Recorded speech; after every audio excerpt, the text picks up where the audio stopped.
આજે લીલા વટાણાનો રગડો અને પેટીસ બનાવીશું. પેટીસ બનાવવા માટે 3 બાફેલા બટેટાને મેશ કરી તેમાં પા કપ પલાળેલા પૌવાને મેશ કરીને નાખી દઈશું. હવે એની અંદર અડધી ચમચી આમચૂર પાવડર, અડધી ચમચી શેકેલ જીરું પાવડર, 1 ચમચી ચીલી ફ્લેક્સ, અડધી ચમચી ચાટ મસાલો, સ્વાદ પ્રમાણે મીઠું અને 5 ચમચી ગરમ મસાલો નાખી દઈશું. સાથે થોડું આદું અને કોથમીર નાખીને મિક્સ કરીને ટીકી વાળી લઈએ. મીડિયમ ફ્લેમ પર ટીકીને બંને બાજુથી બદામી કલરની થાય ત્યાં સુધી શેલો ફ્રાય કરી લઈશું.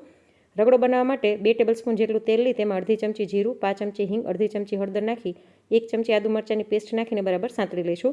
હવે તેમાં 1.5 કપ બાફેલા વટાણા નાખી જરૂર મુજબ પાણી, 1 ચમચી લાલ મરચું પાવડર, 1 ચમચી ધાણા જીરું પાવડર, અડધી ચમચી ઉસળનો મસાલો, 1 બાફેલું બટેટાના ટુકડા અને 1 બાફેલું બટેટું હાથેથી મેશ કરીને એડ કરી દઈશું અને બરાબર મિક્સ કરી થોડીક વાર ઉકળવા દઈએ.